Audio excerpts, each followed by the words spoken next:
This is Seasons of Discontent with your hosts Rick Snyder and Matt Combs.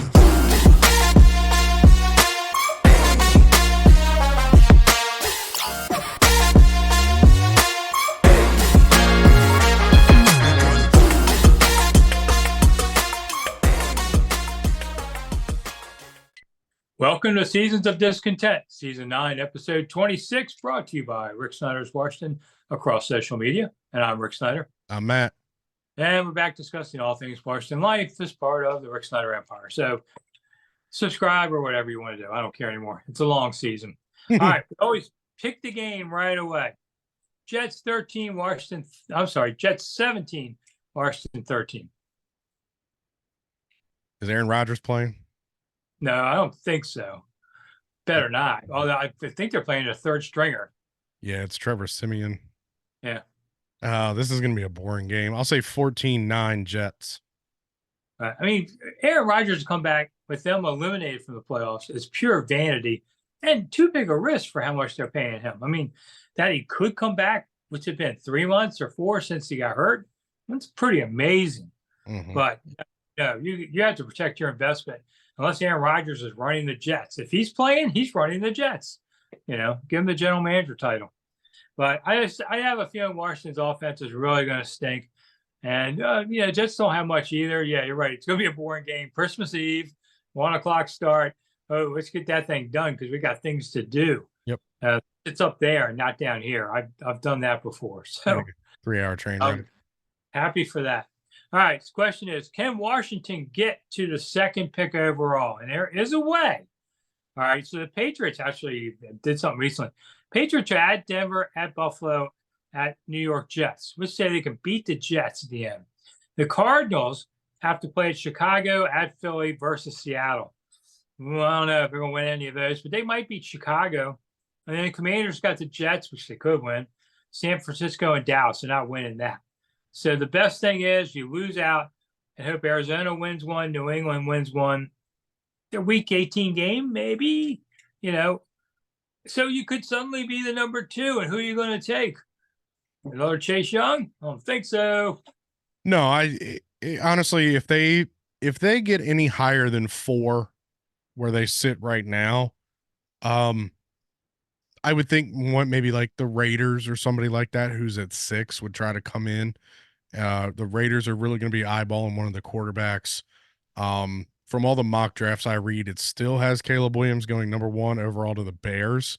The second pick is New England, and they're all saying Drake May, quarterback. And then the third pick is right now Arizona. They're saying that's going to be the receiver from Ohio State, Marvin Harrison Jr. So if anybody wants to, if you can get in the second and anybody or third and anybody wants to swoop in and take one of those guys because they know Washington if I was the new general manager of the Washington Commanders, I would not take a quarterback this year. You still have Sam Howell on a rookie deal. Sam Howell has had a up and down year, but I've seen a lot of positives with Sam. A lot more than I saw with Heineke or Alex Smith or any other scrub they brought in here. He's a 5th-round pick. You're not paying him anything. Give the kid a line and see what he can do. Protect the kid and see what he can do. You still have some pretty good weapons. They're probably going to get rid of Curtis Samuel at the end of the year, but you still have a couple weapons that can replace him. And then there's free agency as well. So yeah, if they get in the second or third, I would look for a trade partner, but if they stay at 4th, I mean, take your pick. There's 3 pretty good options. There's the left tackle from Alabama. There's the kid from Notre Dame and the kid from Penn State. I mean, those 3 right there, take your pick. I'd love to have either one of them as my blindside blocker. If I'm at 4 and the Raiders are at 6 and want to swap picks so they can get that quarterback, who's at 5? I forget. In between. It's the Bears. Yeah. I mean, would that be something? I mean, maybe somebody else wants that too. So they got Raiders might fear someone else trading up to Washington. Somebody, I get a 6, no doubt, because you can get who you want at 6. Yeah, I wouldn't get beyond that. If they're taking Caleb at 4, the only guy you got to worry about is Chicago at 5 taking the guy you want.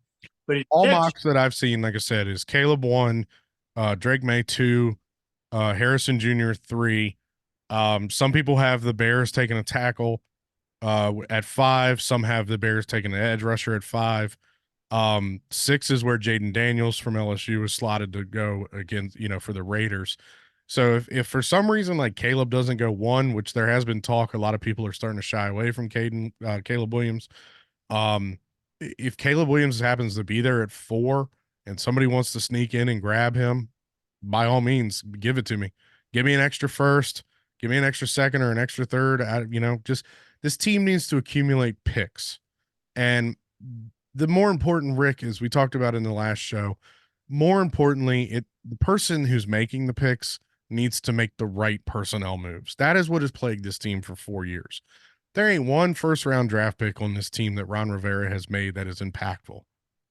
Well, hold on. I'll take that back. There is a first-round pick that Ron made that's impactful. He's in Chicago. That's true. I mean, I was just looking at Jahan Dotson on Sunday. I was thinking, did he have a catch? Yeah, he did have a 12-yarder. Okay, there you go. Really? He's got 45 catches. So you got 3 games left. He should break 50. I was thinking he'd do 60. So I guess he's not doing much worse than I thought.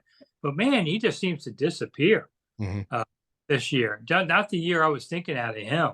I expected Diami to have a big year. He had his college quarterback in finally. There's that unsung connection that those two guys have from their days at North Carolina. I expected Diami Brown to have a big year. Yeah, I mean, there's so many guys. You need a left tackle. You need a defensive end. You need a tight end. You can use a corner. I mean, so you got 4 ways to spend that first round. Linebackers. Oh, I mean, yeah, let's try one of those too. Why not? More than one that weighs more than 230 pounds. But what do fans think if they take a linebacker or a corner or something? Not one of the sexiest things. They're going to want a tackle or a quarterback. This is the draft to go tackle in the first round. Yeah. Where you're sitting, there are 3 studs. Just take your pick, whichever one you want. But you need 2 of them. That's the problem. Because Leno, no, you got to replace Leno. Do you move Leno to right tackle maybe and just get rid of the right tackle because he stinks? There's no depth or anything. You can't move Cosme back to tackle. He's fine at guard. Yeah. You still need a center. I mean, you need a stud center too. Ricky Stromberg was hurt and only played 4 games this season, so we don't really know what he could do on there. I mean, there's so many ways to spend picks. Like you said, I'm willing to go down. If you're at 2, I think you might make the pick. But at 4, I would be willing to trade it down somewhat because you're still going to get a first guy that you need. At 2, I would still trade back. I would trade back at 2 because you're guaranteed to get more in return. But yeah, this draft needs to be focused on offensive line, and you need a tight end. You got to go offense this draft. This team has gone all defense pretty much in their drafts over the last 4 years, aside from the Jahan Dotson pick and Brian Robinson. But this, I mean, there's a lot of ifs coming in this offseason. Brian Robinson's going to be here next year. They drafted Chris Rodriguez. He's really shown nothing. Yeah. Are they going to keep Gibby? Is Gibson going to be here next year?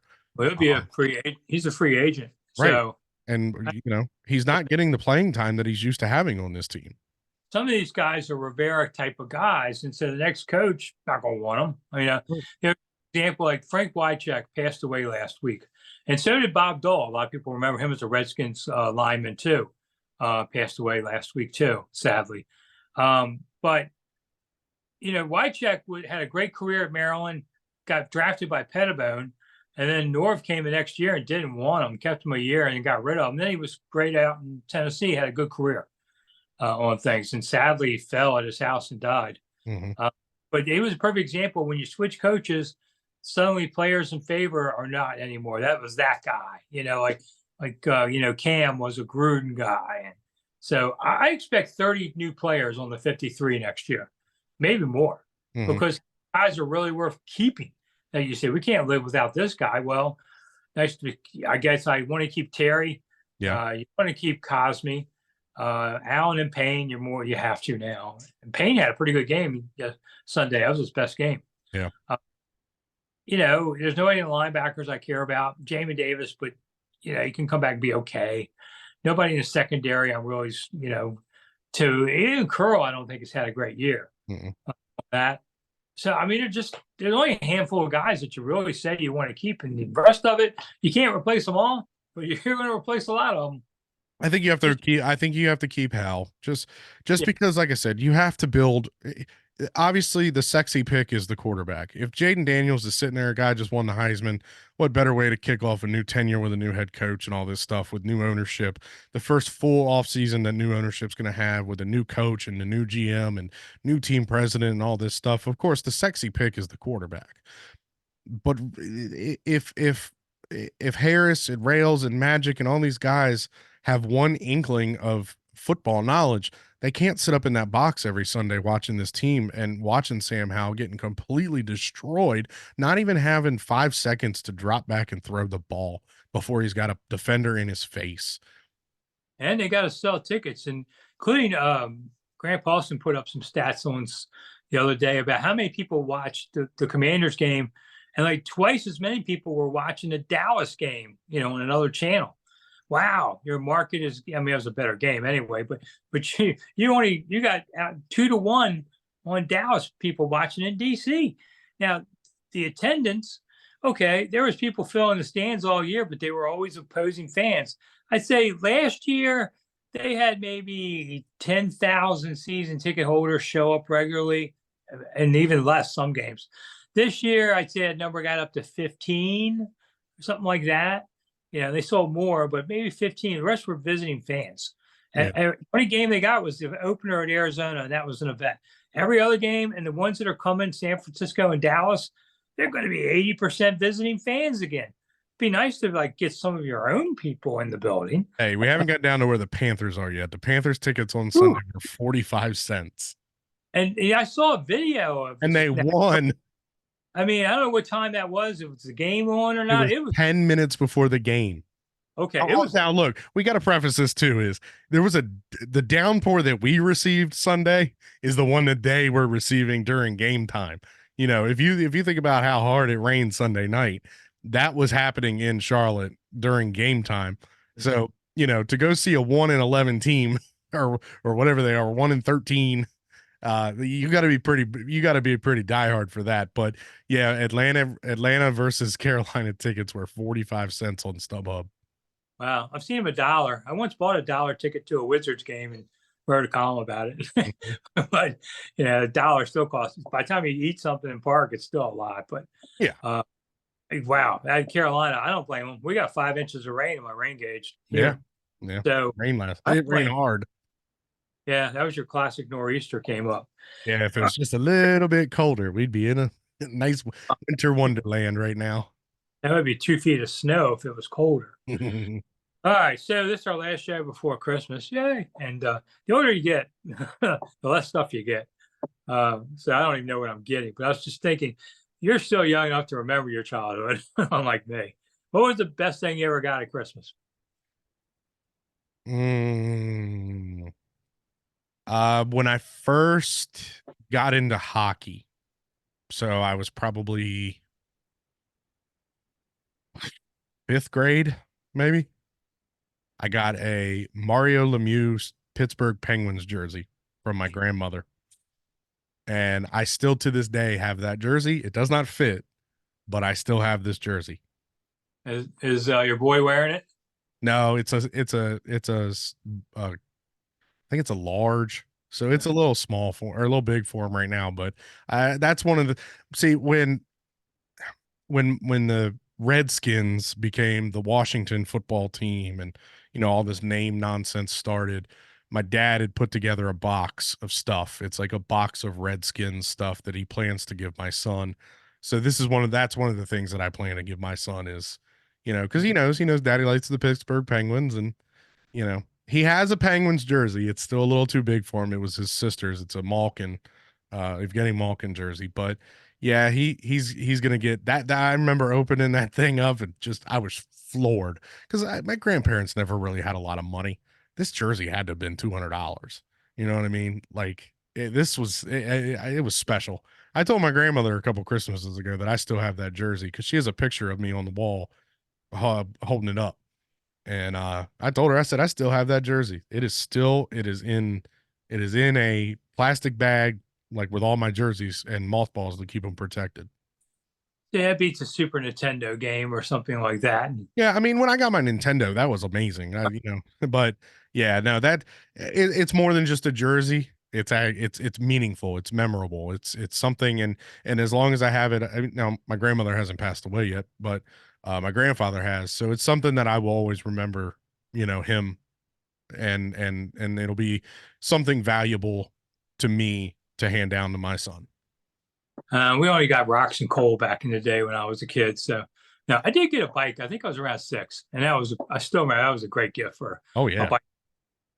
So yeah, well, I had the coal every week, every winter, so we'd be able to stay warm. Did you? So I guess you always look like Charlie Brown.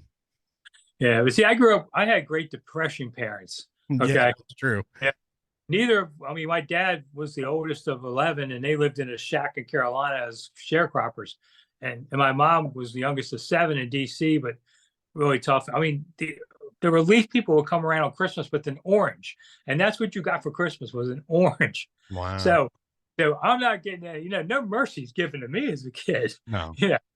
So people think I make up stories like that, but they're true. I mean, there are poor people around here. And on my weekly show, I raised some money. Monday nights, I do YouTube live chat. We raised $200 for kids last week, and I bought 7 gifts for kids off this list. It was a list of kids that had autism of some sort or nationwide. Okay. There was 1,000 wishes to start on that list, and we cleared it out, which I found amazing. So I thank all my viewers for this show and all that, we did that. We raised money for the Southern Maryland Food Bank a different week. This week, I'm keeping the money, but we'll probably get $10 in. But people were generous enough when they know it's going to go to a good cause. And I don't want to hear any kids waking up on Christmas without anything. And I just worked with my church. We gave out 126 turkeys that Target donated, 20-pound turkeys. Nice. And we donated them all the poor people right around you, basically. I missed your house, but you weren't home. So if you're out there listening still at this point, there's still time to give to a food bank or I don't know if it's a toy drive, but something, help people out. It's a time of year. I donated $1 to the Salvation Army the other day when I went to the grocery store. Yeah, how many quarters you take out of the pot for that? No, and I gave her $1 bill. Thank you. But it does bother. You know what, Rick? I know this is the cynical fan in me.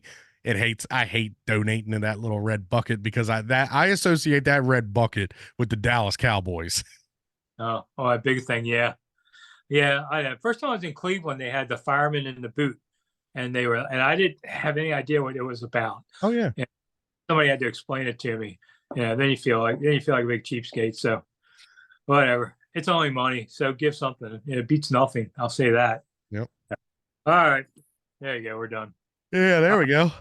Yeah, I'm Rick Snyder. I bet. Everybody have a Merry Christmas. Yeah, have a nice Christmas. We'll see you afterwards. Bye. Bye. Thanks for listening to Seasons of Discontent with your hosts, Rick Snyder and Matt Combs.